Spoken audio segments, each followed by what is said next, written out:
A gente tava aqui falando anteriormente de, porra, de conservadorismo e tal, aquela base, aquela estrutura familiar, ter cuidado com os seus, tá ligado? Os caras, eles são muito ligeiros. Eu vou citar aqui, por exemplo, o episódio que você, o Monark, por exemplo, tá ligado?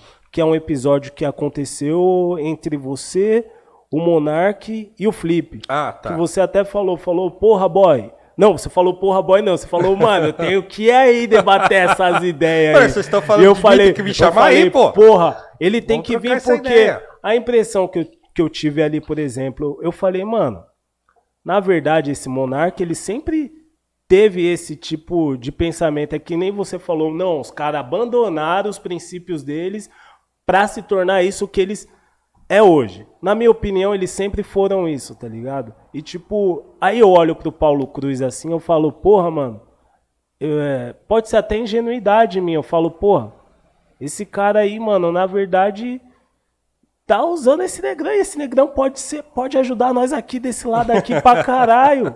Tá ligado? Servindo de bucha de canhão Falei, dos pô, cara. tá servindo de bucha de canhão, porque de repente ele é um parceiro do Flip, ele podia chegar no Flip ali, trocar uma ideia com o Flip no interno, de repente fazer uns contrapontos, trocar uma ideia da hora, mas não dá essa munição pros caras. Porque quando aconteceu aquele episódio, eu vi as pessoas que gostam do Monark elogiando o Paulo Cruz. Nossa, o Paulo Cruz é um gigante. O Paulo Cruz é, sabe? É o cara. Mas quando você discordou dele lá, por exemplo, certo? Essas mesmas pessoas falou que não sabe como o Monark consegue trocar 2 minutos de ideia com o Paulo Cruz.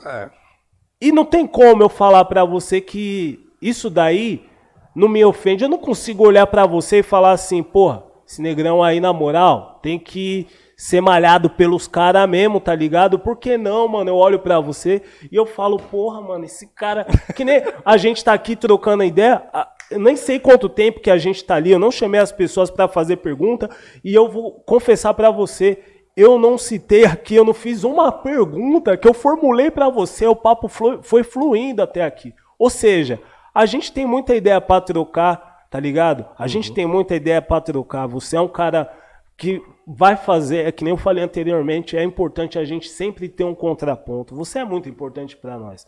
E pra esses caras eu acho que, porra, muitas vezes, sei lá, acaba você... A impressão que eu tive várias vezes, vou ser sincero, porra, Paulo Cruz, você acaba validando tudo isso, essa palhaçada que os caras vêm fazendo, tá ligado? Não é porque você é de direita. Não, eu entendo. Não é porque você é de direita, porque em relação a isso, a gente tá tendo uma conversa super da hora aqui. E eu tô concordando com você em vários pontos, você comigo também. De repente vai terminar, eu vou falar, porra, o Paulo Cruz é mais de esquerda, eu acho, que de direita. Tá ligado? Mas tipo assim, enfim, saindo da brincadeira que eu fiz aqui, porra, tipo, eu fiquei triste quando eu vi essa galera, tipo... Da hora, quando ele chegou no Flip e deu aquela ideia ali, a galera pulou na bala, falou que ele era foda. Agora que ele discordou do cara, essa mesma galera tá falando pra ele que não sabe como, tá ligado? Mas então, vamos lá. O que aconteceu ali? Porque a gente tem que pensar na questão conceitual. Então assim, o Monark é um cara bacana pra caramba.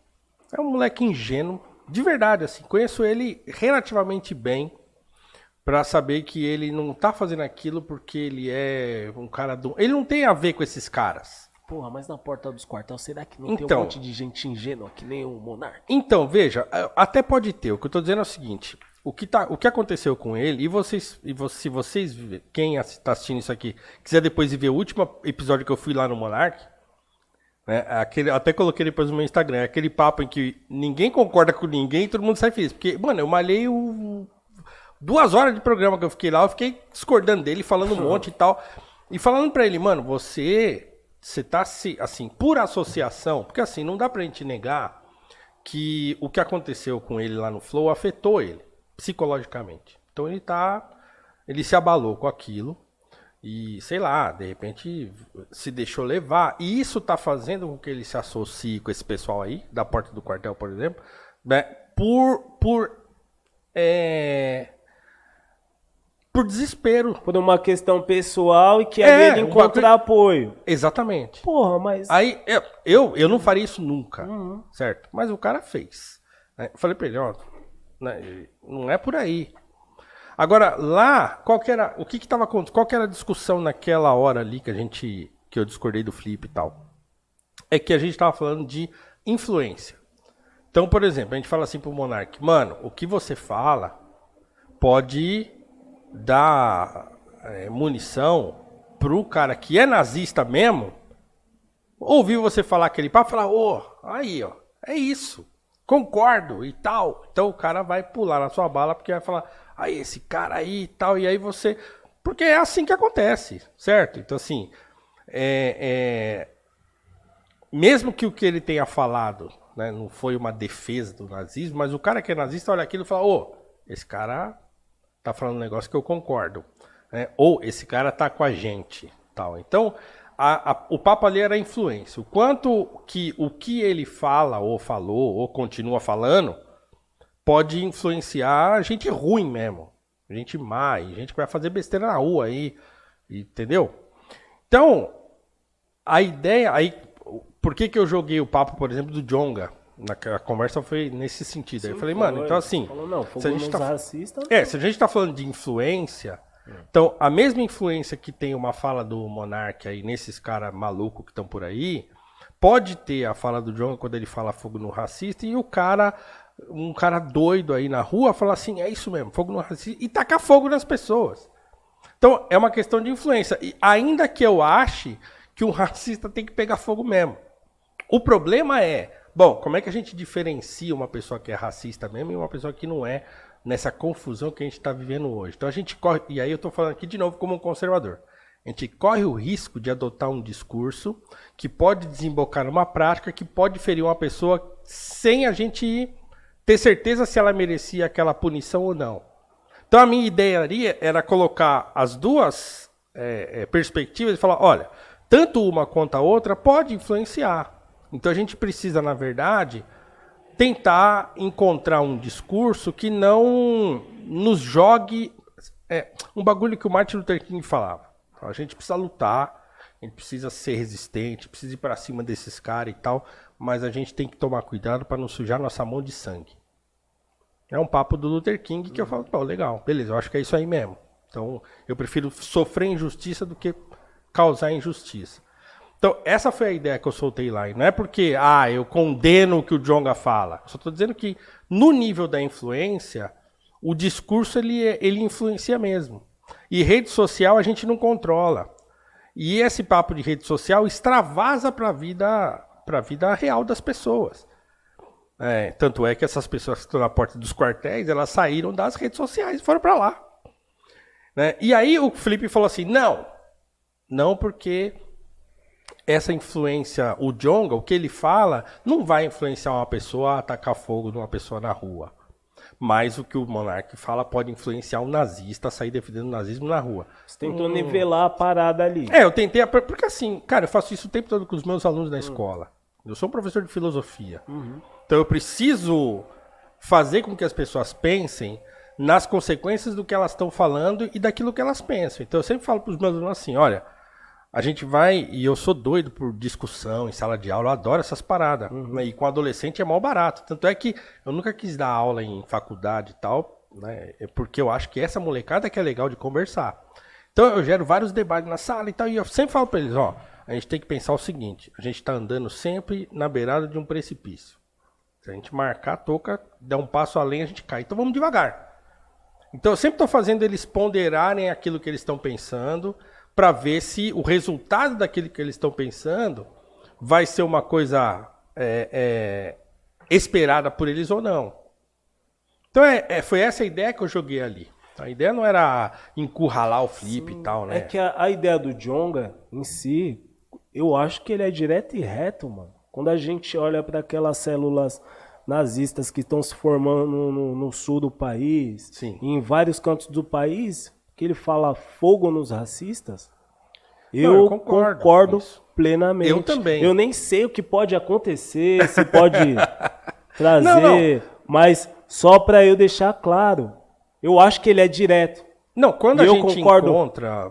plenamente. com Sim, essa mas frase. quando a gente encontra uma pessoa que é objetivamente racista, aquela mulher que fez aquela parada com o Ed, o moleque humorista e tal, lá no prédio dele.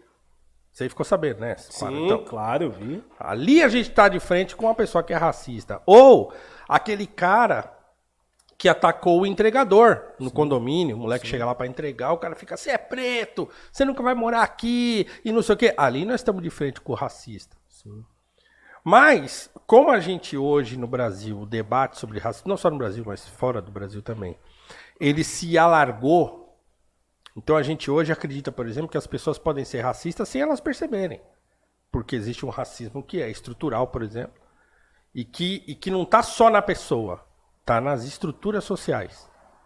Se a gente acredita nisso, então a gente vai ter que acreditar que toda pessoa branca é racista em alguma medida.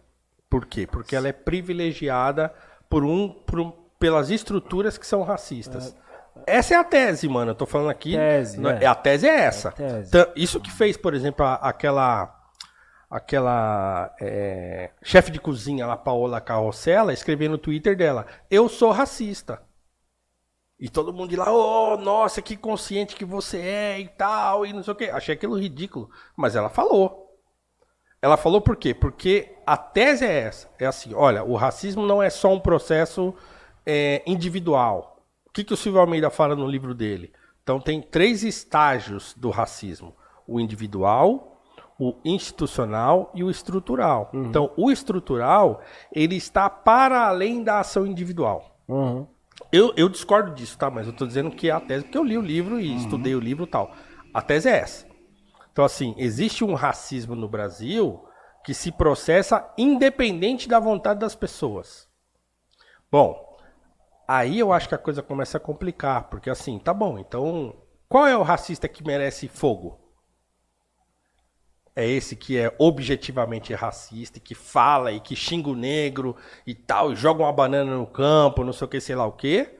Esse. Eu acho. Pois é, o problema é que a ideia de racismo estrutural dificulta a nossa distinção de quem é o racista objetivamente e quem não é. Vou dar outro exemplo. Os caras que mataram o Alberto lá no Carrefour. Certo? Então, quer dizer, todo mundo tem certeza, ou seja, a maioria das pessoas disse que aquilo lá foi um ato de racismo. O próprio delegado, na sua sentença lá que ele formulou e tal, ele colocou isso na sentença. Ó, esse ato foi um ato perpetrado por conta do racismo estrutural. Tá lá. Sim. Certo? Aí eu fiz uma ponderação na minha coluna lá e tal, gravei até um áudio, botei lá e tal, porque eu falei o seguinte, olha,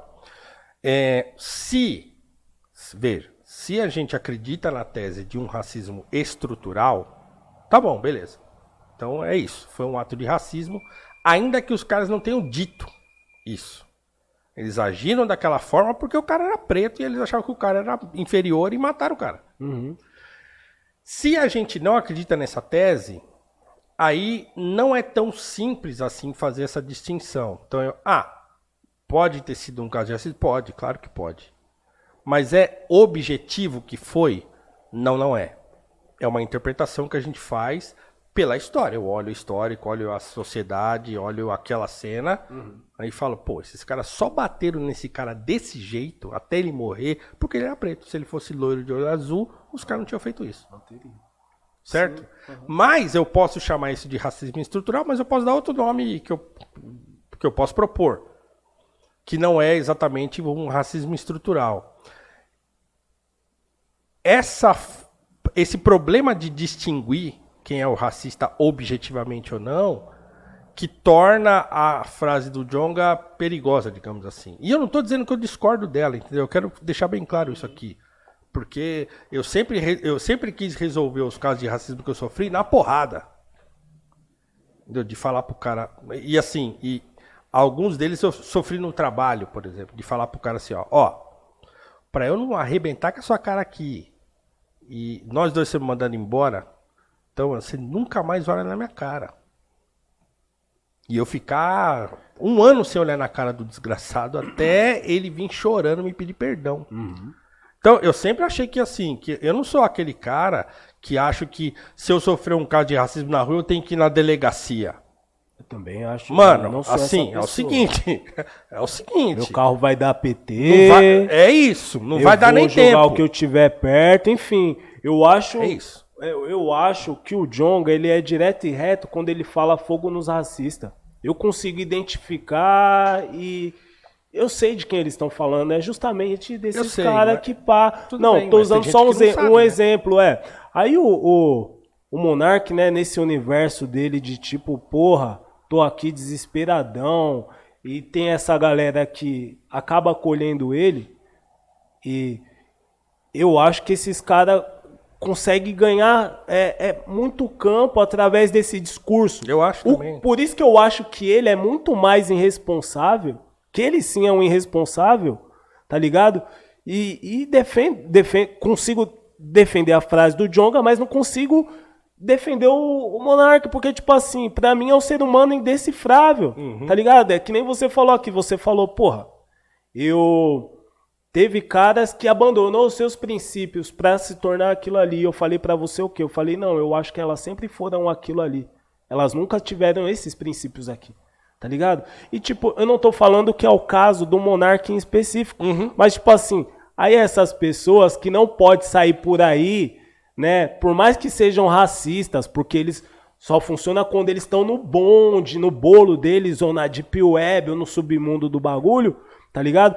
Eles não vão sair por aí falando, eu sou racista, mas tipo assim, eles conseguem se infiltrar nesse ódio todo, nesse rancor desse cara todo, e consegue, sabe, disseminar essa parada de uma forma muito estratégica. Sim, concordo Ou com seja, ele acaba fortalecendo isso, por mais que ele não seja, tá ligado? Eu também não tô aqui pra... Né? Quem sou eu, mano? Eu sou um grão de areia. Tipo, ele é um cara bem estruturado, tá da hora. Mas, tipo assim, eu acho, infelizmente, eu acho isso. Que, Não, mas que eu acho várias também. pessoas acabam se infiltrando ali e que ele acaba dando margem pra essas pessoas, tá Sim, ligado? eu acho E- irresponsável, entendeu? sim, mano. Ele mergulhar nisso, porque ele tá assim, ele tá defendendo uma causa própria. Própria. Mas isso eu falei pra ele lá, eu posso falar aqui porque eu falei pra ele lá. Então assim, quando ele fala assim, não, porque nós estamos...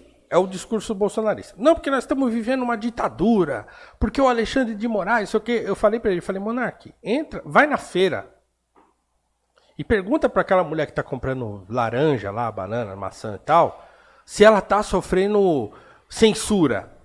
A mulher vai falar pra você, mano, nem sei o que você tá falando. Entendeu? Entra no meio da favela, vai no meio de uma favela mesmo, zoada, aquela favela de barraco de madeira. Vai lá e pergunta para aquelas pessoas se elas querem que o Alexandre de Moraes seja preso. Essa pessoa vai falar para você, malandro, eu tô tentando almoçar. Nem sei quem é esse Eu cara. nem sei quem é esse mano. Então, assim, eu falei pra ele, Monark, o que você tá achando que é um bagulho que tá acontecendo no Brasil inteiro, é um bagulho que tá acontecendo numa bolha muito restrita sua, porque sua vida é da internet. Então, porque ele Sai quer... da sua casa, vai na feira. Ele quer a liberdade dele, porém essa tal liberdade dele vai tirar a liberdade de várias pessoas, Entendeu? tá Então, ligado? assim, É não uma pode. luta que é muito foda. Liberdade de expressão, vou dar um exemplo simples aqui. Saio daqui, tomo um enquadro ali, vai na Carlos Caldeira Filho. Eu vou olhar pra cara poder olhar na cara do polícia e falar, mano, Você não pode fazer isso comigo. você não pode, tá na Vai. Constituição. Tá ligado? Tá na Constituição. Você não pode fazer isso comigo. Você tá... Ô, mano. Você tá ligado que vai Entendeu? acontecer. Quer falar pra gente de liberdade de expressão, mano. É aí que tá. Entendeu? É isso. Não entender a complexidade das coisas. Mas é o que eu tô dizendo pra você. Porque assim, é claro, eu não tô querendo diminuir a responsabilidade de uma pessoa assim. Porque tem responsabilidade, porque é adulto. Entendeu? Mas eu sei de gente que faz isso por maldade, né? E eu sei de gente que faz isso porque tá se deixando levar pela emoção da parada. Não é menos responsável por isso. Né? Mas eu não posso, sei lá, vamos colocar uma classificação. Culposo e doloso. Tem aquele cara que faz isso e que é doloso, e tem aquele que faz isso e que é culposo. Ele tá indo meio na onda. Então eu acho que ele é um caso parecido com esse, assim. As pessoas, aqueles caras acolheu ele. E é o que eu vivo falando aqui também, por isso, cara, que eu não tô, as pessoas agora, eu fui além dessas ideias, várias pessoas, né, deve ter concordado com você e comigo, mas tipo assim, por isso que eu sou muitas vezes contra a cultura do cancelamento também, e não do diálogo, tá ligado? Porque isso pode afetar o lado dos caras, mas também afeta o nosso também na direta, tá ligado? Mano, você pode ter certeza de uma coisa. Se nada do que aconteceu com ele tivesse acontecido, assim, tivesse tomado lá uma chamada, sei lá o quê, mas tá aí, se toca a vida, tá, tivesse lá no Flow ainda e tal, não sei o que lá, seria muito mais fácil de... Porque a gente já tinha trocado essa ideia com ele mais de uma vez. Eu e o Ale, por exemplo, a gente pegou ele um dia lá e falou, mano, vem aqui. E trocamos essa ideia e tal. Ele, não, mas eu tenho que tal, não sei o quê. Agora tá pior. Por quê? Porque agora ele tomou um preju, né? Assim, pessoal grande. Uhum. E você imagina um cara, né? Porque assim, eu acho que é isso, assim. Ele não merecia perder a empresa dele por isso, por uma coisa que ele falou. É isso que eu acho. E isso afeta o cara. O cara perdeu a empresa, o negócio que ele construiu lá e tal. Entendeu? Ele simplesmente teve que sair. E saiu, sem grana, sem nada. Ele saiu do barato, sem dinheiro, sem nada. Saiu. Falou, tá bom, eu vou sair e tal. Não vão me... E não pagaram nada. Ele saiu. Ele abdicou do direito de sociedade que ele tinha lá. Então, isso afeta o cara. Porque ele tem certeza que o que ele falou não foi aquilo que disseram que ele falou. Ele fala, não falei aquilo. O que eu quis dizer, e eu sei disso porque eu entendo o que ele quis dizer. É burro pra caramba dizer aquilo. É uma maneira a mais estúpida que existe de defender a liberdade de expressão é você usar aquele exemplo idiota que ele usou. É que ele usou ali, mas ele já vinha, né, de... Sim, mas ele já vinha por quê? Porque o cara tá olhando para os Estados Unidos e querendo falar do que acontece no Brasil. Não dá certo. Totalmente diferente. É totalmente Concordo diferente.